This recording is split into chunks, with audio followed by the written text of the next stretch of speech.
The Varaxian Dominion had conquered 17 star systems in less than 100 years. They were the most feared race in the galaxy. Their ships were fast, their weapons were deadly, and their soldiers knew nothing but victory. Every species they met either surrendered or died. There was no third option. Admiral Thesok stood on the bridge of his flagship, the Eternal Subjugation. He was tall, even for a Varaxian. His gray skin was covered in battle scars, and his yellow eyes glowed with cold intelligence. Behind him, through the massive viewport, over 3,000 warships filled the darkness of space. It was the largest invasion fleet ever assembled, and today they would add another world to their empire. The target was a human colony called New Meridian. 8 million humans lived there. They had built cities and farms. They had raised families and created lives. None of that mattered to Thesok. To him, they were just numbers. Resources to be harvested. Workers to be enslaved. "Admiral," said his sensor officer, "we are entering the system." "Human defenses are responding," Sok smiled. It was not a kind smile. "Let them respond. Show me what they have." The tactical display lit up with information. The humans had orbital defense stations circling their planet. They had satellites armed with missiles and lasers. They even had a small fleet of warships trying to form a defensive line. It was brave. It was also completely useless. "Begin the attack," Vsok ordered. The Varaxian fleet moved like a single living creature. Thousands of weapons fired at once. The human defense stations exploded in brilliant flashes of light. Satellites were torn apart. The small human fleet fought back with everything they had, but it was like throwing stones at a mountain. One by one, their ships were destroyed. In less than an hour, the orbital defenses were gone. New Meridian lay exposed and helpless below. Thesok watched the destruction with satisfaction. This was how it always went. Humans were weak. All species were weak compared to the Varaxian Dominion. "Admiral," the sensor officer spoke again. "I am detecting another vessel." Thesok did not look away from the viewport. "Another warship? Destroy it." "No, Admiral. It is not a warship. At least, I do not think it is." The officer sounded confused. "It is at the edge of the system. Very small. It's very old. It appears to be drifting." Thesok turned. He walked to the sensor station and looked at the display. The officer was right. There was a ship out there, far from the battle. It was barely moving. Its power readings were almost zero. According to the computer, it was over 100 years old. "What is it?" Thesok asked. The officer worked his controls. "Human registry identifies it as the UES Vigil. It was an explorer ship. Records say it disappeared 103 years ago. Everyone assumed it was destroyed." Thesok studied the image of the ship. It was small and ugly. Its hull was covered in scars and damage. Parts of it looked like they were barely holding together. There were no weapon signatures, no shield readings. It was, in every way, a dead ship floating in space. "A ghost ship," Thesok said with contempt. "Probably running on emergency power. Maybe some automated system woke up when we arrived." "Should we destroy it, Admiral?" asked the weapons officer. Thesok laughed. The sound was harsh and cruel. "Destroy it? Why would I waste a single torpedo on that piece of garbage? Look at it. It is already dead. It is nothing. Less than nothing." The other officers laughed too. They had just crushed an entire defense network. They had thousands of ships and millions of soldiers ready to take a planet. Why would they care about one ancient broken vessel? "Ignore it," Thesok commanded. "Focus on the invasion. I want ground forces ready to deploy within 6 hours." The bridge returned to its work. No one gave the vigil another thought. But far across the system, something was happening aboard that ancient ship. Deep in its dark corridors, lights began to flicker. They were weak at first, barely visible. Then they grew stronger. Systems that had been silent for a century began to hum with power. Computers activated. Life support came online. And in a chamber at the heart of the ship, A row of cryopods began their awakening sequence. The first pod opened with a hiss of cold air. Inside was a woman. She was small, but strong, with short dark hair, now streaked with gray. Her face was lined with age that cryosleep could slow, but not stop. Her name was Alara Vance. She had been sleeping for 103 years. She gasped as she took her first breath in a century. Her lungs burned. Her muscles screamed. Every part of her body hurt in ways she could not describe. But she was alive. Against all odds, she was still alive. Alara pulled herself out of the pod and fell to the floor. She lay there for a long moment, shaking, trying to remember how to move. Slowly, her training came back to her. She forced herself to stand. She grabbed a handrail and steadied herself. Around her, other pods were opening. Other people were waking up. 47 men and women, all of them soldiers, all of them volunteers for a mission that history had forgotten. "Captain?" a voice said weakly. It was Lieutenant Commander Raj Okonkwo, her second in command. He looked as terrible as she felt. "Captain, are you all right?" Alara did not answer immediately. She walked to a control panel on the wall and activated it. The screen showed her everything she needed to know. The date, the location, and most importantly, the massive alien fleet now orbiting New Meridian. "Raj," she said quietly, "how long has it been?" 103 years, Captain." Lara stared at the screen. 103 years of sleep? 103 years of waiting for exactly this moment. The Vigil was not an explorer ship. It had never been an explorer ship. That was just a cover story. The truth was far more dangerous. The Vigil was a weapon. The most powerful weapon humanity had ever built. It was created during the darkest days of the expansion wars, when humanity was nearly wiped out by enemies who thought humans were weak. The ship carried technology so destructive that Earth's governments had decided to hide it rather than risk anyone finding out what it could do. Project Lazarus, they'd called it. A last resort. A final option. A ship designed to sleep until humanity needed it most. And now, watching the alien fleet prepare to invade a human world, Alara understood that the moment had finally come. She turned to her crew. They were still weak, still recovering, but she saw no fear in their eyes. These were warriors from another age. They had seen the worst the galaxy could offer. They had survived when survival seemed impossible. "We have work to do," Alara said. Her voice was calm and cold. "Wake the ship. All of it. And someone find me a tactical display. I want to know everything about those aliens before I destroy them." Adivija was no longer sleeping, and the Varaxians had no idea what was coming. The next few hours were painful for Alara and her crew. Their bodies had been frozen for over a century. Muscles had become weak. Bones ached with every movement. Some of the crew could barely walk. Others fell and had to be helped by their comrades. But there was no time to rest. No time to recover. 8 million people were about to die, and the Vigil was the only thing that could stop it. Alara made her way to the bridge. The corridors were dark except for the emergency lights. Dust covered every surface. The air smelled old and stale. But as she walked, she could hear the ship coming alive around her. Reactors were warming up. Systems were activating. The Vigil was waking from its long sleep, just like its crew. When she reached the bridge, she found Okonkwo already there. He had pulled up the tactical display and was studying the enemy fleet.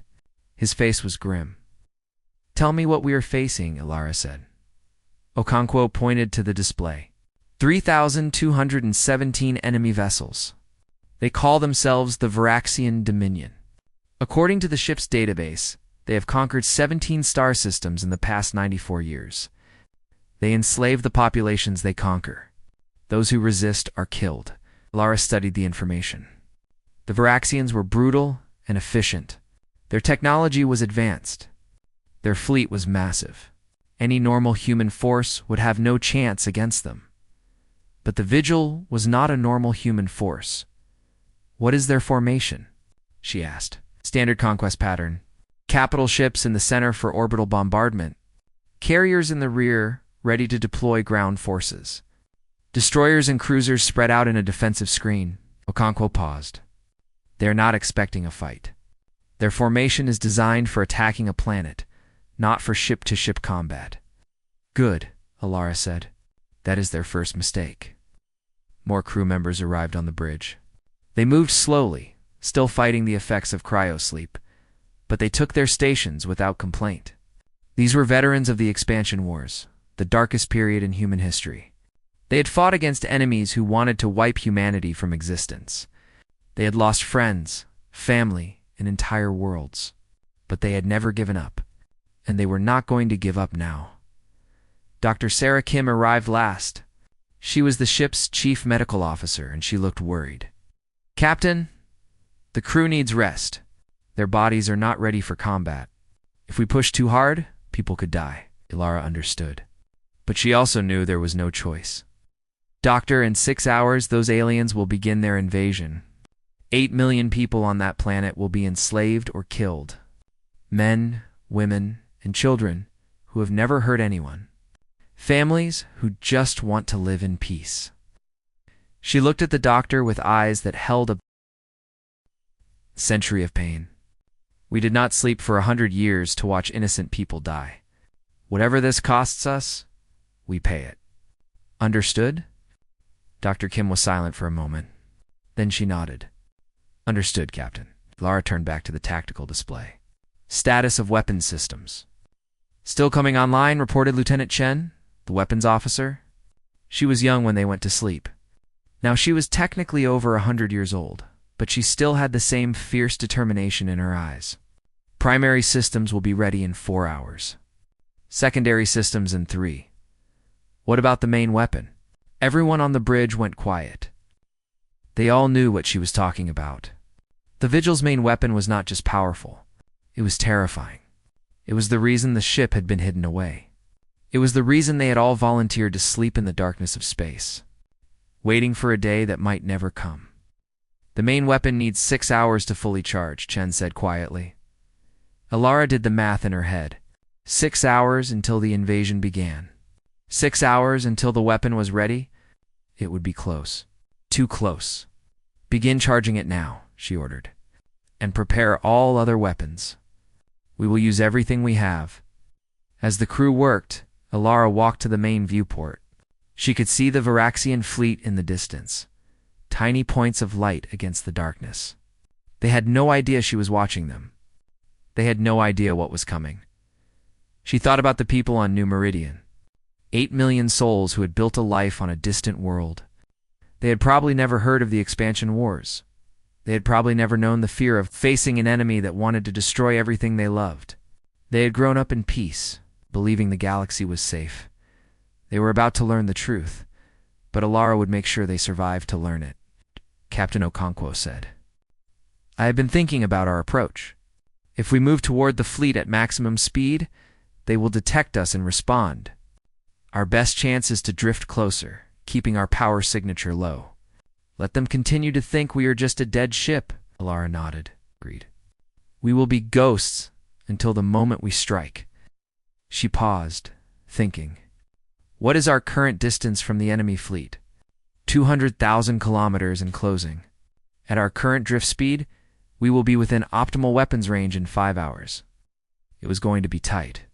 Everything depended on timing. If the Varaxians attacked the planet before the Vigil was ready, millions would die. If the Vigil revealed itself too early, the enemy would have time to react and reorganize. They had one chance. One perfect moment when everything would align? Maintain current heading, Alara commanded. No active sensors. No communications. We stay dark until I give the order. The hours passed slowly. The crew continued their preparations. Weapon systems came online one by one. The reactors reached full power. The ancient ship transformed from a floating wreck into something else entirely. Something deadly. Ilara did not sleep. She could not sleep. She stood at the viewport, watching the enemy fleet grow larger as the Vigil drifted closer. She thought about all the battles she had fought in her life. All the friends she had lost. All the sacrifices that had been made. so that humanity could survive. The Varaxians thought they were the greatest power in the galaxy. They thought humans were weak and easy to conquer. They were about to learn how wrong they were, Captain Okonkwo said softly. May I ask you something? Go ahead. When we went to sleep, we did not know if we would ever wake up. We did not know if humanity would still exist when we did. What made you volunteer for this mission? Alara was quiet for a long moment. Then she spoke. During the expansion wars, I watched my homeworld burn. I saw ships destroy cities full of people who had never lifted a weapon in their lives. I held my brother as he died in my arms. Her voice did not shake. It was calm and steady, like ice. I volunteered because I swore that I would never let that happen again. No matter how long I had to wait, no matter what it cost me. Okonkwo nodded. He understood. They all understood. Every person on this ship had lost something. Every person had a reason to fight. The vigil continued its silent journey toward the enemy fleet. And somewhere, in the depths of the ship, the main weapon continued to charge. Admiral Vesak was in a good mood. The invasion was proceeding exactly as planned.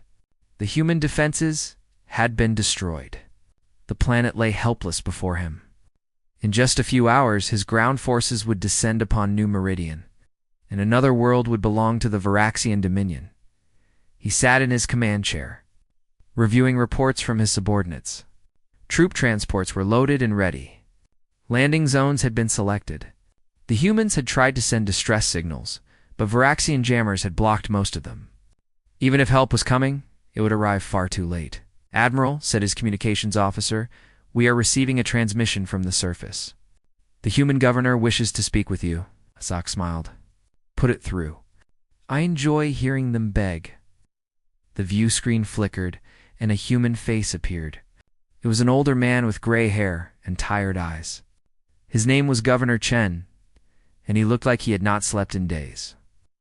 This is Governor Chen of New Meridian, the human said. His voice was shaking, but he was trying to stay calm. I am requesting a ceasefire so that we can discuss terms of surrender. The Sock laughed. Terms? You think you have anything to bargain with? Your defenses are gone. Your fleet is destroyed. You have nothing. We have 8 million people, Chen said. People who can work. People who can serve your dominion. If you destroy us, you gain nothing. If you accept our surrender, you gain valuable workers. It was a reasonable argument. The Sock had to admit that. Dead slaves were useless. Living slaves could mine or build ships and serve the Empire. Perhaps the human was not as stupid as most of his kind. Very well, the Sock said. I will accept your surrender, but you will obey without question. Any resistance, any rebellion, and I will burn your cities to ash. Do you understand? Governor Chen lowered his head. I understand. Esok ended the transmission with a wave of his hand. He felt satisfied. Another victory. Another world brought to heel. The Varaxian Dominion grew stronger with each conquest. Admiral, the censor officer spoke up. The human ghost ship is still approaching. Zak had forgotten about it. He turned to look at the tactical display. The ancient vessel was closer now, drifting through the outer edges of his fleet. It still showed minimal power readings. It still looked like a floating wreck. Is it doing anything? Thisak asked. No, Admiral. It appears to be completely inactive. Some of my instruments are detecting slight fluctuations in its power core, but nothing significant. It is probably just an automated system trying to keep the ship from falling apart. Then why are you wasting my time with it? The censor officer hesitated. I apologize, Admiral. It just seemed strange. A ship from over 100 years ago, suddenly appearing during our invasion. I thought it might be worth monitoring. The Sock stood up from his chair and walked toward the sensor station. He looked at the image of the vigil on the display. It was an ugly ship, small and battered. Its design was primitive compared to Varaxian vessels. He could see scars on its hull from ancient battles. He could see sections that looked like they were barely holding together. You were worried about this? The Sock said with contempt. This piece of garbage? This flying museum? I just thought you thought wrong. Sock's voice was cold. This ship is over 100 years old. It has no weapons that could threaten us. It has no shields that could protect it. One of our smallest patrol boats could destroy it in seconds. Oh. He pointed at the image. Look at it. It is already dead. The humans probably sent it out here decades ago on some foolish exploration mission, and now it is just drifting through space like a corpse. It is nothing. The sensor officer nodded quickly. Yes, Admiral. You are right. I apologize for the interruption. The Sock returned to his command chair. He was annoyed that his crew was wasting time on such trivial matters. They had an invasion to complete. They had a world to conquer. Why would anyone care about one ancient ship? But as he sat down, something nagged at the back of his mind. Something he could not quite identify. He pushed it away. It was nothing. Just nerves before a major operation. Even the greatest admirals felt that way sometimes. Far across the fleet, the Vigil continued its slow approach. It passed by Varaxian destroyers that could have vaporized it with a single shot. It drifted past cruisers whose captains barely glanced at it before returning to their preparations. It was invisible, not because it was hidden, but because no one thought it was worth seeing. On the Vigil's bridge, Lara watched the enemy ships pass by on her display. Her crew worked in silence. The tension was thick enough to cut with a knife. They were deep inside the enemy formation now, surrounded by thousands of warships. If the Varaxians realized what was happening, the Vigil would be destroyed in seconds. But the Varaxians did not realize. They did not even look. Captain Lieutenant Chen reported quietly, all secondary weapons are now online and ready. Primary weapons at 90%. Main weapon at 80% and climbing. Right time until optimal firing position. 47 minutes. Lara nodded. Almost there. Almost. She looked at her crew. These men and women had given everything for this mission. They had left behind families, friends, and everything they knew. They had agreed to sleep for a century, not knowing if they would ever wake up. They had done it all because they believed in something. They believed that humanity was worth protecting. They believed that the innocent deserved to be saved. Now it was time to prove they were right. Remember, Alara said softly, we fire on my command only. Not a moment before. We get one chance at this. One perfect strike. If we miss it, millions of people die. Her crew nodded. They understood. They were ready. The minutes passed.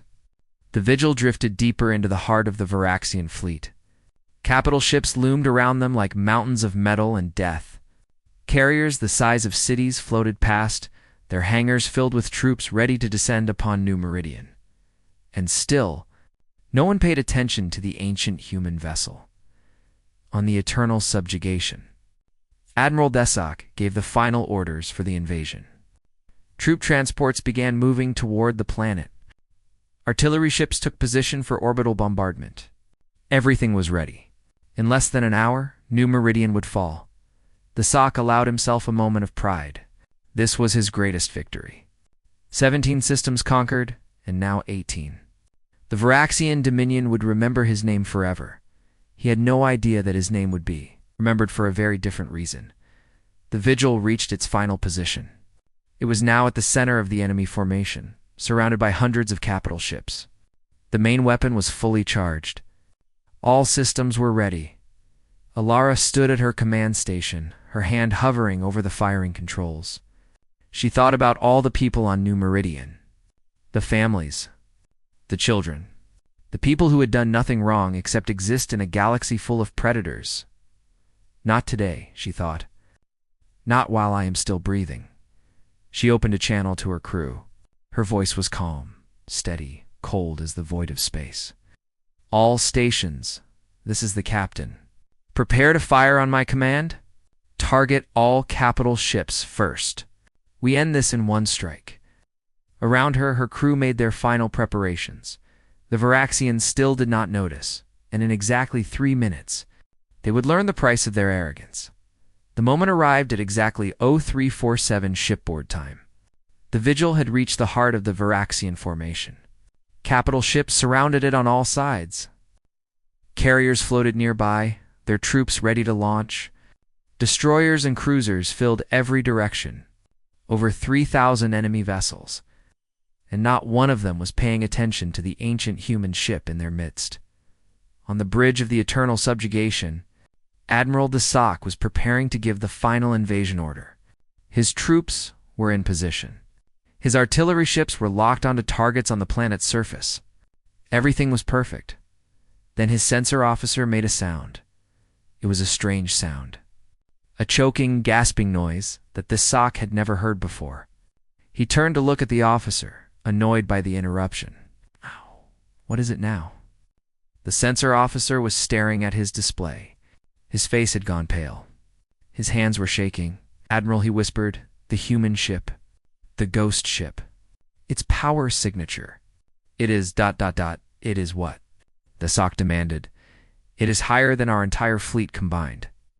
De Soc froze. For a moment, he did not understand. The words did not make sense.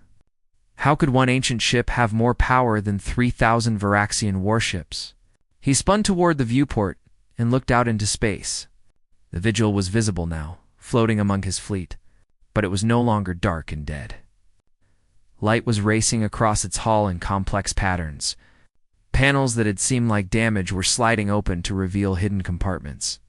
And from those compartments, weapons were emerging. Weapons unlike anything de Soc had ever seen. There were long tubes that crackled with energy, so intense that space itself seemed to bend around them. There were arrays of smaller weapons that glowed with a cold blue light, and at the front of the ship, a massive focusing ring was powering up, creating a distortion that made the stars behind it shimmer and twist. No, de Soc breathed. That is impossible. But it was not impossible. It was happening right in front of him. All ships. De Soc screamed into the fleet communication channel. Open fire on that vessel. Destroy it immediately. His order went out to 3,000 ships. Captains across the fleet received it and tried to respond. Weapons officers scrambled to acquire targets. Gunners attempted to lock onto the small human vessel. They were too slow, Ilara. Vance pressed the firing command. The Vigil unleashed everything at once. The main weapon fired first. The focusing ring at the bow released a beam of pure energy that struck the eternal subjugation dead center. For one brief instant, Admiral de Soc saw the light coming toward him. He had exactly enough time to understand that he had made the worst mistake of his life. Then the beam hit, and the flagship simply ceased to exist. It did not explode. It did not break apart. It was simply erased from reality, as if it had never been there at all. At the same moment, the secondary weapons activated. Singularity lances fired in every direction, punching holes through Varaxian carriers. Each lance created a tiny point of infinite gravity that tore ships apart from the inside. Carriers crumpled like paper. Their troops never had a chance to scream. Quantum disruptors targeted the destroyer squadrons. These weapons did not destroy matter. They disrupted it at the quantum level, causing ships to simply fall apart into their component atoms. Destroyers that had been flying in formation suddenly became clouds of dust and debris. The blue glowing arrays swept across the cruisers. Wherever the beams touched, metal melted and systems failed. Cruisers drifted and died, their crews still trying to understand what was happening in the span of 2 heartbeats. Over 300 Varaxian capital ships were destroyed. The remaining ships tried to flee. Captains across the fleet gave panicked orders to retreat. Engines fired. Ships turned. They tried to run in every direction, desperate to escape the nightmare that had appeared in their midst, but there was nowhere to run. The Vigil was not finished. Alara watched the tactical display as her crew continued firing. Her face showed no emotion. This was not a battle. It was an execution. The Varaxians had come to enslave 8 million innocent people. They had laughed at the idea that anyone could stop them. They had ignored a ship that they considered worthless. Now they were paying the price. Target the carriers next, she ordered. We cannot let any ground forces reach the planet. Lieutenant Chen acknowledged and redirected the weapons. The Singularity lances found the troop carriers and tore them apart. Thousands of Varaxian soldiers died without ever leaving their ships. Transport vessels exploded in chains of fire. Landing craft were vaporized before they could launch. The Varaxian fleet was collapsing. Ships crashed into each other as they tried to escape. Some captains abandoned their crews and fled alone. Others tried to surrender, broadcasting desperate pleas for mercy on every channel. Ilara ignored them. These were the same people who had enslaved 17 star systems. These were the same people who had murdered billions. They had shown no mercy to their victims. They would receive none from her. "Finish it," she said quietly. The vigil continued its work of destruction on the planet's surface. The people of New Meridian watched in stunned silence. They had been preparing for the worst. They had said goodbye to their loved ones. They had made peace with the idea that their world was about to end. Instead, they saw shooting stars, thousands of them. But these were not ordinary shooting stars. They were Varaxian ships, burning as they fell through the atmosphere. Debris rained down across the sky in brilliant streaks of fire. Governor Chen stood at a window in his office, tears streaming down his face. He had surrendered. He had accepted slavery for his people because he thought there was no other choice. And now, somehow, impossibly, the enemy was dying. "What is happening?" someone asked beside him. Chen could not answer. He did not understand it himself. The battle lasted 11 minutes. When it was over, not a single Varaxian vessel remained. The mighty invasion fleet had been reduced to expanding clouds of debris and cooling plasma. Over 3,000 ships, millions of soldiers. The greatest military force the Varaxian Dominion had ever assembled. All of it was gone. The vigil drifted among the wreckage, its weapons finally falling silent. The ancient ship was damaged. Its hull was scorched from enemy fire that had managed to hit it during those 11 minutes. Several systems were failing, but it had survived. Against impossible odds, it had survived. On the bridge, Ilara finally allowed herself to breathe. Her hands were shaking. Her heart was pounding. The weight of what she had just done was beginning to settle on her shoulders. "Port," she said. OKONKWO checked his displays. All enemy vessels destroyed or disabled. No enemy troops reached the planet.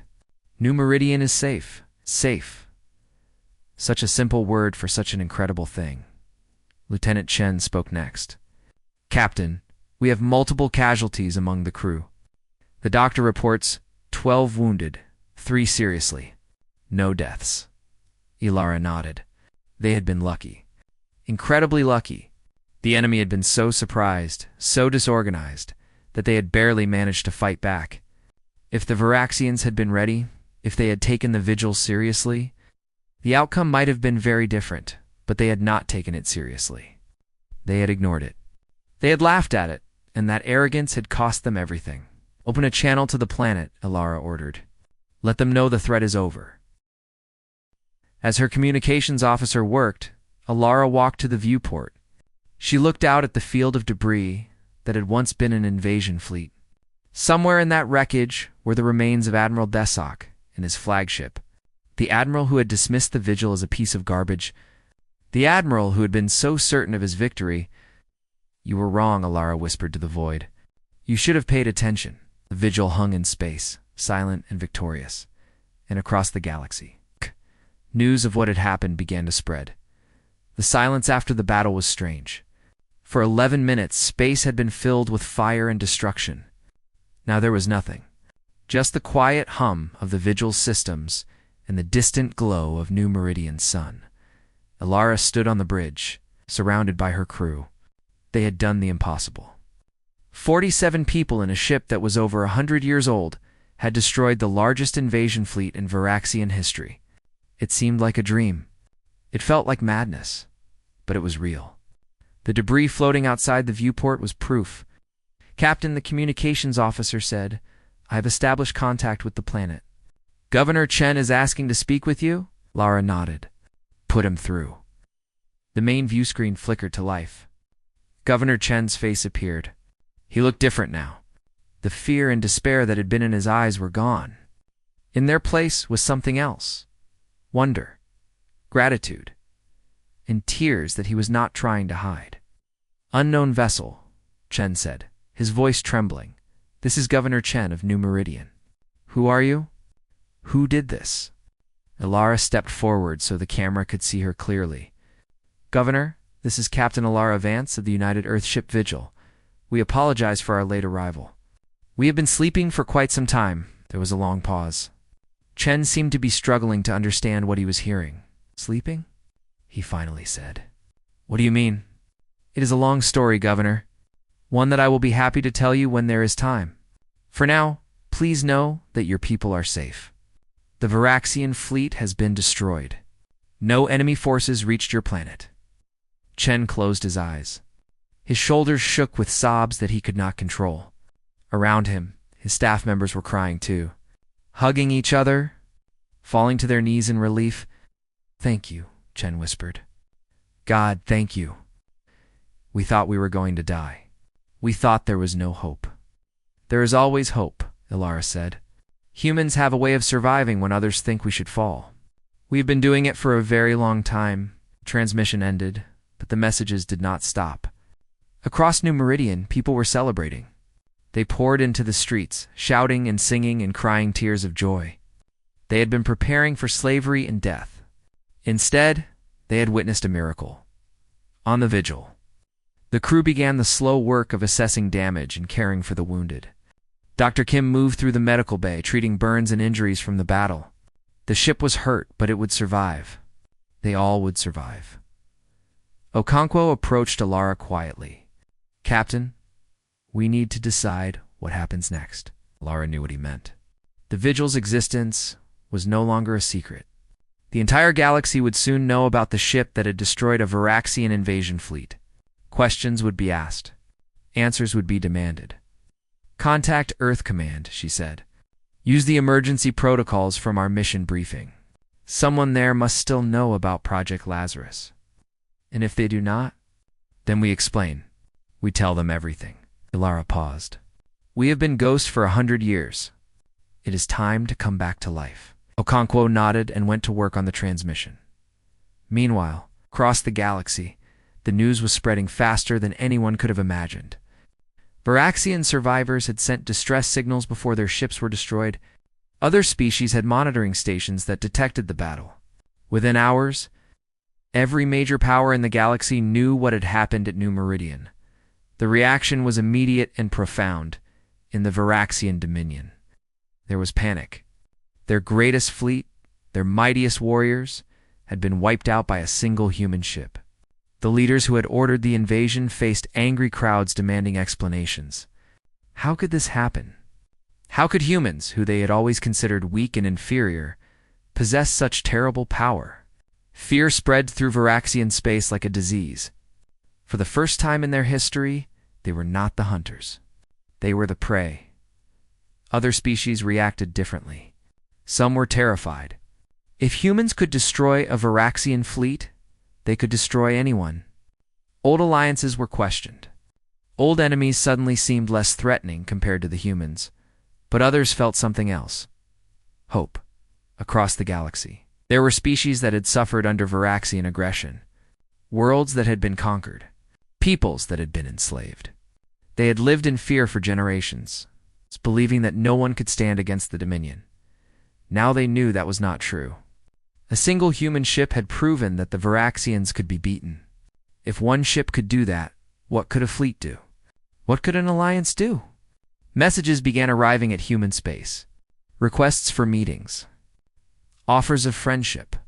Species that had ignored humanity for centuries were suddenly very interested in talking. On Earth, the government scrambled to understand what had happened. Project Lazarus had been classified at the highest level. Most current officials had never heard of it. When they finally found the old records, they could barely believe what they read. A ship designed to be humanity's last resort. Weapons that could destroy fleets. A crew that had volunteered to sleep for centuries, waiting for the day they would be needed. And now that ship was awake. Its captain was asking for instructions. The galaxy was watching to see what humanity would do. The response came from the President of Earth herself. She appeared on a video transmission to the Vigil, her face serious but proud. Captain Vance, she said, on behalf of all humanity, I thank you for what you have done. You saved 8 million lives.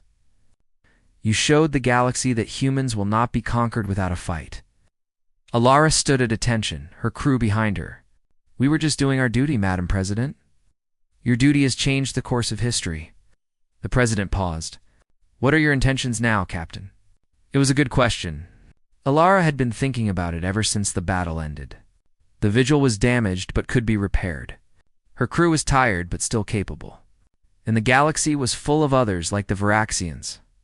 Predators who thought they could take whatever they wanted. Madam President, Alara said slowly, when my crew and I went to sleep, we believed we might never wake up. We accepted that because we believed humanity was worth protecting. That belief has not changed. She looked at her crew. Okonkwo, Chen, Kim, all of them watching her, waiting to hear what she would say. With your permission, Alara continued, we would like to continue our mission, not as a hidden weapon, but as a visible protector. Let the galaxy see the Vigil. Let them know that humanity protects its own. And let them know that anyone who threatens innocent lives will answer to us. The President was silent for a moment. Then she smiled. Permission granted, Captain Vance. Go and remind the galaxy what humanity is capable of. The transmission ended. Alara turned to face her crew. They were watching her with pride in their eyes. They had been forgotten by history. They had slept in the darkness for a century. And now they had a purpose again, here at the President, Alara said. Set a course for the nearest starbase. We have a lot of work to do. Vigil's engines powered up. The ancient ship began to move, leaving the debris field behind. Ahead lay the stars. Ahead lay a galaxy that had learned to fear humanity again. On New Meridian, Governor Chen watched the ship depart. The people of his world would remember this day forever. They would tell their children and grandchildren about the ship that came from nowhere and saved them all. And across the galaxy, the Viraxian Dominion and every other predator species received a message. It was not written in words. It was written in the wreckage of 3,000 ships. Humanity had been sleeping. Now, they were awake. They had been ignored. They had been underestimated. They had been dismissed as weak and worthless. That was over now. The Vigil flew toward the stars, and the galaxy would never be the same.